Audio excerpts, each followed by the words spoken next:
Shalom Chaverim, I'm Stephen Ben-Nun. You're watching Israeli News Live and have breaking news for you. Some of you are already probably well aware that the U.S. Ronald Reagan and Carl Vinson strike groups training with the Japanese Navy in the Sea of Japan. That's here on June the 1st, 2017.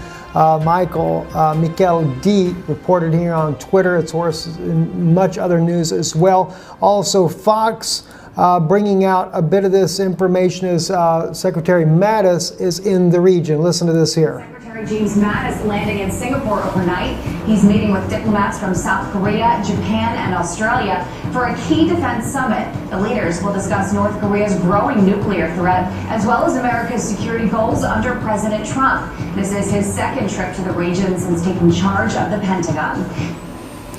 As we can see, Secretary James Mattis in the region as well. Tensions building up with North Korea. You know, it was only a couple of weeks ago that China was saying that the storm clouds are gathering over North Korea.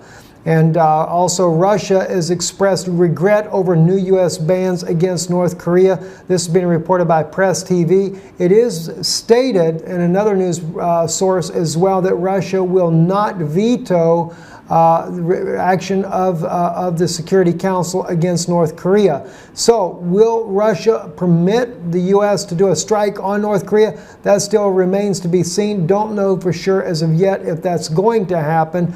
But one thing that we have discovered just recently is a new look at prophecy of Daniel chapter 11, something I wanted to share with you here that's going to just change the entire region of what's going on. Now, as we've shared with you before already, we do believe that Daniel 11:44 is what we're seeing with North Korea. But tidings out of the east and out of the north shall affrighten him or greatly trouble him, cause him anxiety, as it might be said, and shall go forth with great fury to destroy and utterly to take away many. In the King James Version it says make away many. Take away many I think is a little bit better verbiage there to be used. But we know that this must be dealing with North Korea because, of course, North Korea not being the king of the North, but the king of the North dealing with the one that is over the NATO forces. Now, we're not talking about the general or anything over the NATO forces, but we're talking about Rome itself, how they conduct what goes on throughout the world. You don't believe that? Just look at the article we saw the other day where President Trump was going to meet Pope Francis and says a higher authority than President Donald Trump as he meets with Pope Francis. So this is the authority, no doubt, that determines what goes down, what stays, etc. throughout the entire Middle East and Eastern theaters of the wars.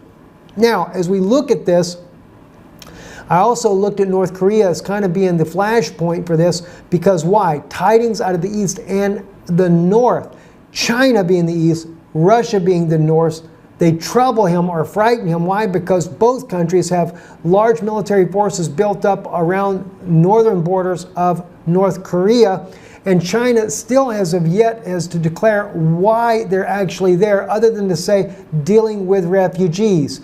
I don't think China needs the S-300 advanced missiles, defense missile system on the northern border with North Korea to deal with refugees, nor Russia's Balkim and S-300 and S-400 systems near the border of North Korea to deal with refugees either. In fact, Russia has warned the United States not to use military force against North Korea because of a nuclear fallout that it can cause them. So when we look at tidings out of the east and out of the north, trouble him or frighten him, it seems like that this is the big issue for the United States as they lead the NATO forces against North Korea. Now that could also completely spiral out of control, not just with North Korea, but also Syria, the theater there, where Russian special forces have moved closer to the Jordanian border to observe the U.S. and British forces and what they are doing just across the border. Al-Tanf, another tenuous area inside of Syria.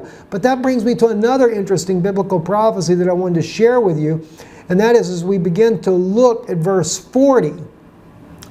Knowing that verse 39 goes all the way back to World War I, when the British Empire, with the help of a foreign god, which I believe is Rome, actually takes and they go and they will help them to rule over many and shall divide the land for a price. World War I, the breaking up the Ottoman Empire, and the dividing of the entire region into Syria, Lebanon, Israel, and of course Iraq. These countries were all divided up. Then it says, at the time of the end, naturally, World War I was not the time of the end, shall the king of the south push at him, and the king of the north shall come against him like a whirlwind with chariots and with horsemen and with many ships, and he shall enter into the countries, plural, and shall overflow as he passes through.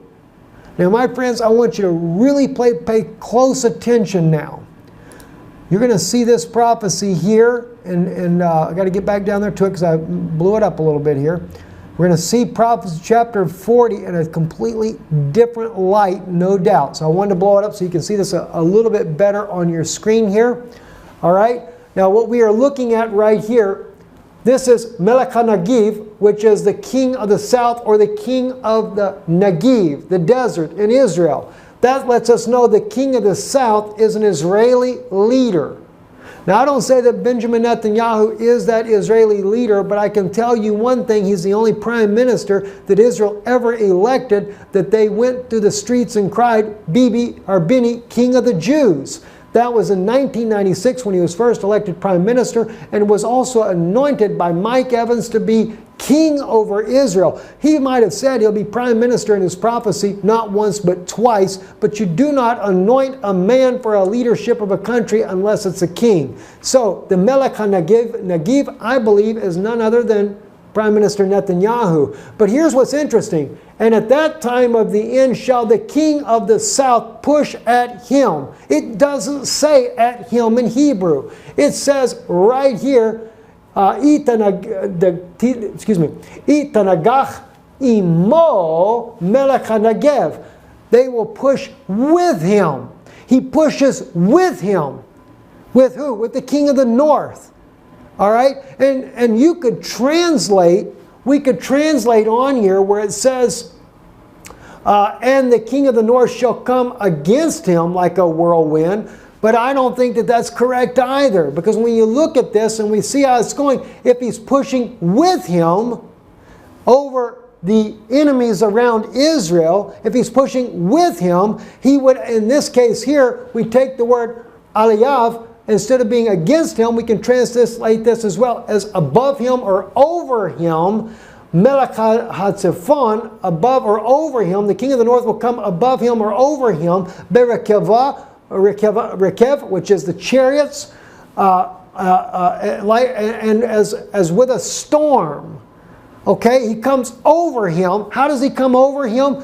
Because with the C-130 aircrafts carrying all this chariots and armament, flying that into the region, as well as by what? By ships.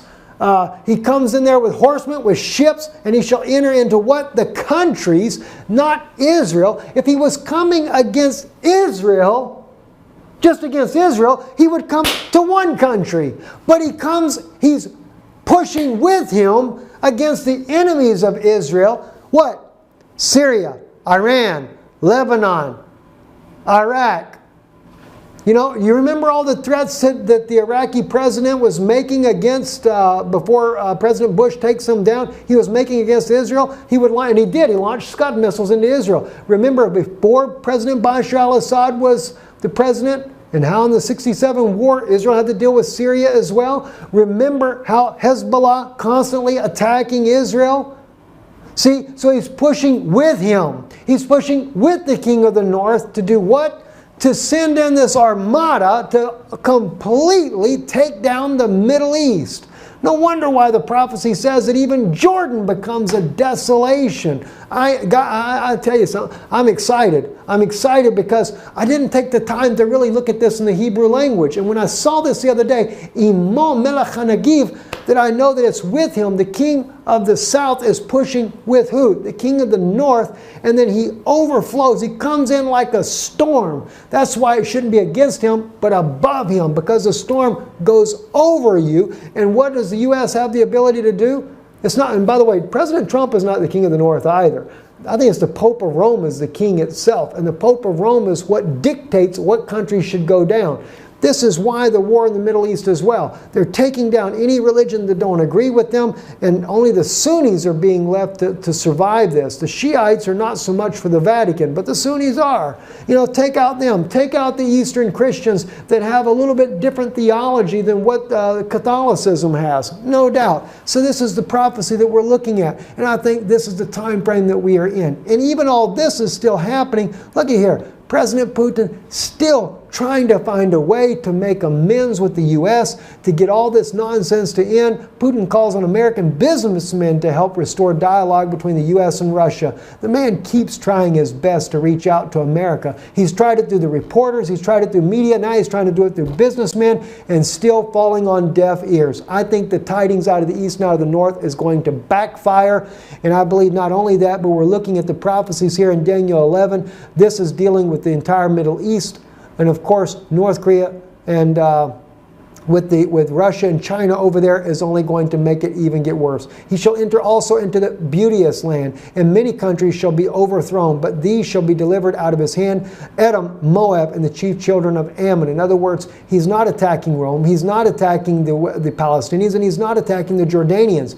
But the prophecy speaks about how that Jordan and Moab, all of them will be destroyed and become desolate as well. And no doubt, because when the battle is pushed, when they push against Bashar al-Assad, when they attack Iran, it's going to backfire and it's going to engulf the entire region in war, and many people will die. So many shall be taken away. I'm Stephen Ben-Nun. You're watching Israeli News Live. This will air on the Noon Institute as well because of powerful prophetic insight to share with the world. Share it with as many people as you possibly can. I encourage you. This is too incredible of a message not to share it with all your friends that you possibly can on all the sites that you can possibly get it out there to, Facebook, etc. And also, we thank you for those of you that have felt in your heart to support this work that we're doing here on Israeli News Live. And if you'd like to be a part of that, please go IsraeliNewsLive.org. You can donate there online, or at the end of the broadcast, as it's ending here, you can see on your screen